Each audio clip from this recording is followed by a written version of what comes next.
반갑습니다. 신호준비TV의 홍대표입니다. 오늘도 일하다가 리뷰의 시간이 왔습니다. 매번 자동차만 수리만 올리니까 재미없었죠? 리뷰를 기다리시는 분도 있죠?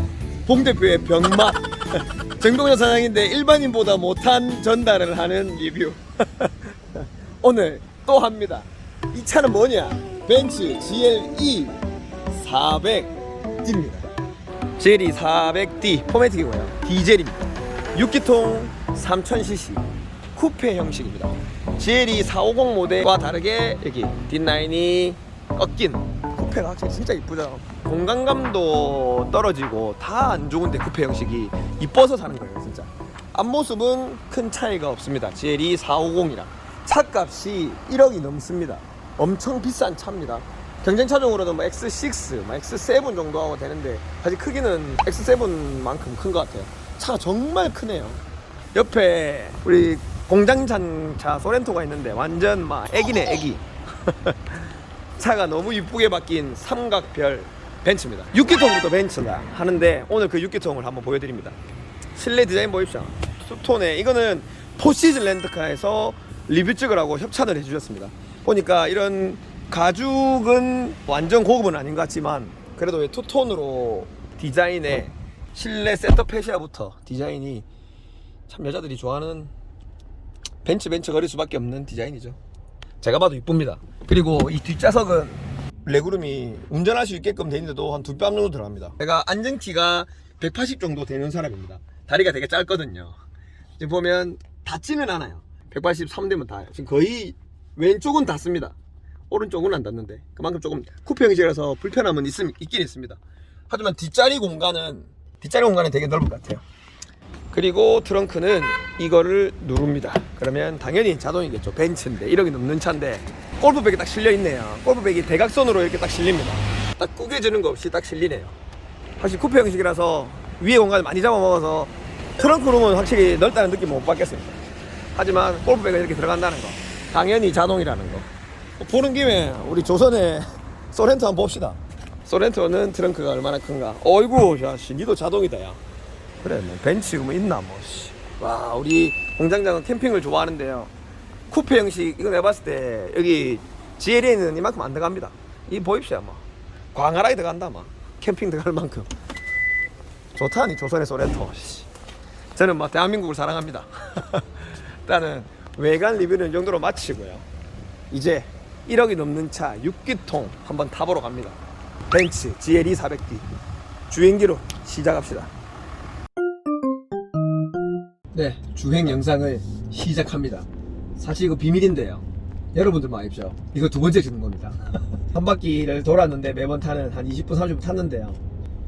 벤츠 욕을 너무 많이 했어요. 단점 말고 장점 위주로 다시 찍습니다. 앞에 찍었던 영상대로 하면은 아마 저는 매장당할 것 같아요. 여기에 힌트를 드리면서 영상을 시작합니다. 지금 여기는 제가 매일 다니는 리뷰 영상을 찍는 도로입니다. 금사공단인데요. 도로 자체가 트럭들이 많이 다녀서 울퉁불퉁합니다. 이 잔요철이 되게 많고요. 아스팔트가 고르지 못한데 저는 일단 SUV를 별로 안 좋아합니다. 세단은 차체가 낮기 때문에 잔요철을 지나가더라도 진동이 많이 높게까지 이렇게 안 올라와요.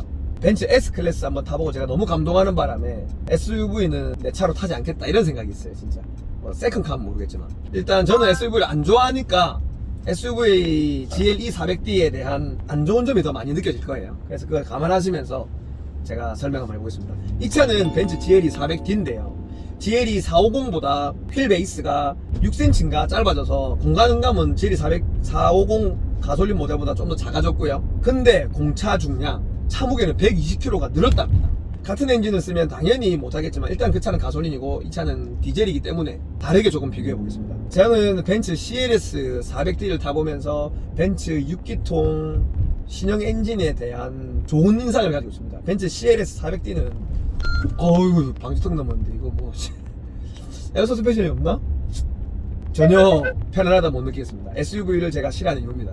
방지턱을 넘으면 울컹하는 게 SUV가 심할 수밖에 없잖아요. 차체가 높으니까. 이 차는 휠이 20인치입니다.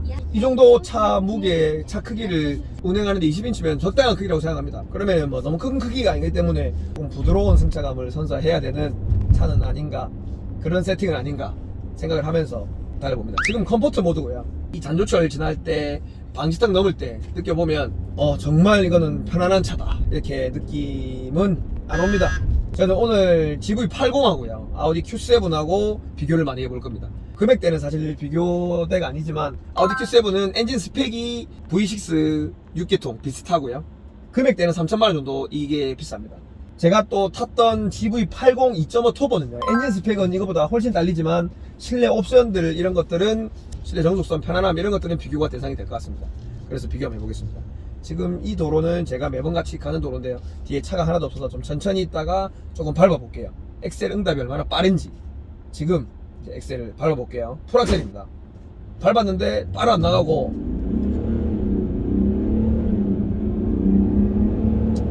엑셀을 밟자마자요 보통 밟으면 바로 나가야 되잖아요. 컴포트 모드라서 그런지 모르겠지만 엑셀 밟고 나서 0.5초 이후에 1초 정도 이후에 막 움직입니다. 이런 게 조금 아쉽습니다.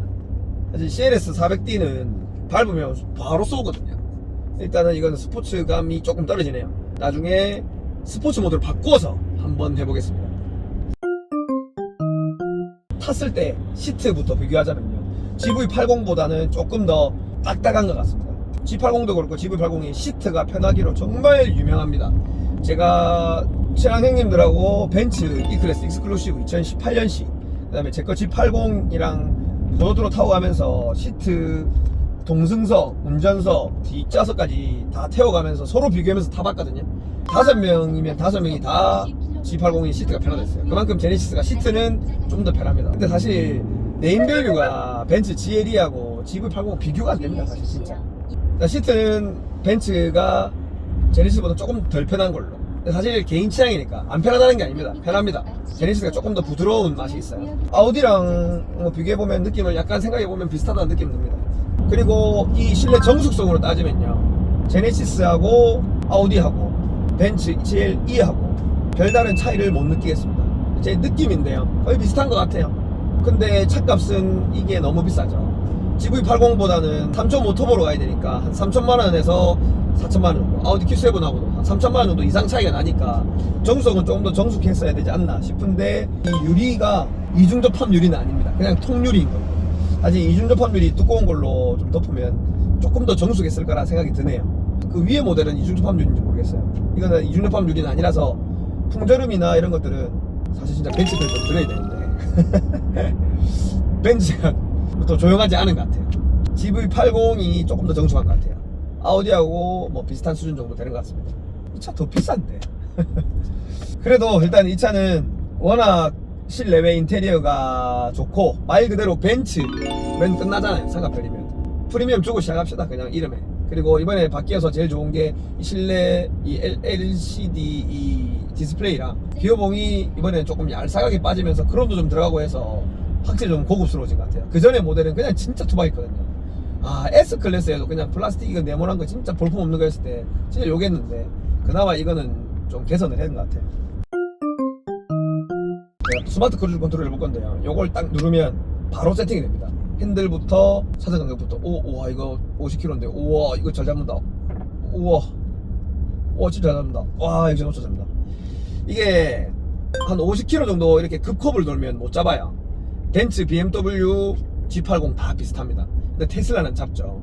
모토라인 유튜브에서 실험한 게 있어요. 최근에 나오는 차들 벤츠, BMW, 제네시스 그 다음에 테슬라하고 비교한 게 있는데 벤츠, BMW, 제네시스는 반자율주행, 스마트 크루즈 컨트롤, 차선 간격, 차 앞광각 유지, 스마트 크루즈 컨트롤 이 기능이 벤츠, BMW, 제네시스 거의 비슷했어요.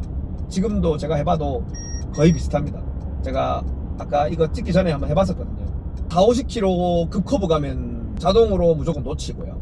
차선 간격은 유지를 잘하지만 이렇게 조금 차선이 합류하거나 조금 꺾이거나 이렇게 하면 테슬라는 되게 잘 잡는데 벤츠, BMW, 제네시스는 많이 놓칩니다. 이런 시내에서는 잘 안 쓰지만 고속도로에서는 정말 잘 유지를 합니다. 앞에 지금 차가 있는데 야, 니 안 쓰나? 속도 더 줄여라 빨리. 그래. 속도를 이렇게 잘 줄입니다. 카메라와 라이더 센서 이런 걸로 움직이는데 벤츠, BMW, 제네시스 스마트 크루즈 컨트롤의 능력은 비슷하다고 생각을 하는 1인입니다.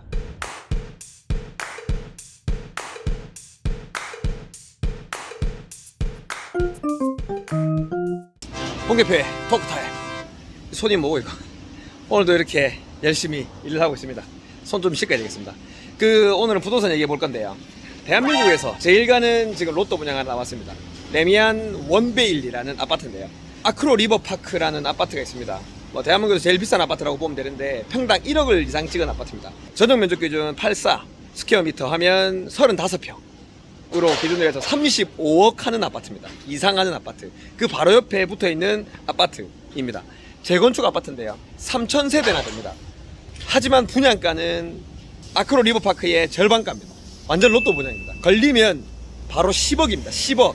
한 장이 아니고 10장. 우리나라 청약 제도의 문제점, 대출 제도의 문제점인데요. 그들만의 리그입니다. 대출이 안 됩니다. 서울지방에는 15억 이상 아파트들은 대출이 지금 안 되고 있습니다. 전면 금지. 그러면 현금을 다 15억 이상 있어야 현금 다 넣어야 그 아파트를 분양을 받을 수 있는 거예요. 부자들만 할 수 있는 거죠. 나도 못합니다. 그리고 전매 제한입니다. 전매 제한이 뭐냐? 분양권 상태에서 거래가 안 됩니다. 그러니까 무조건 들어가 살아야 돼요. 그래도 경쟁률이 어마어마할 겁니다.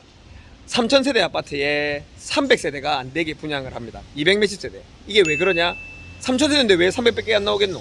이게 재건축이라서 그렇습니다.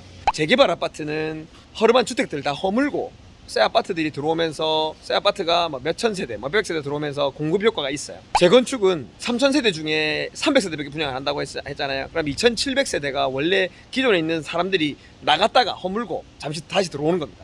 그만큼 공급 효과가 적습니다. 리모델링은 공급 효과가 거의 없다고 보셔야 되고요. 그러면서 주위에 집값은 자극을 하기 때문에 정부에서는 제일 고민이 되는 겁니다. 재건축을 안 해줄 수도 없고 해줄 수도 없고. 그런 아무튼 로또 분양, 우리나라에 문제점이 있는데 아무튼 10억짜리 아파트도 분양을 합니다. 10억 이상 있는 사람들, 현금 부자들 청약해가지고 당첨되세요. 우리하고는 상관없는 얘기입니다. 일단 이런 것도 있다는 거 알려드리면서 영상을 마치겠습니다. 토크 타임.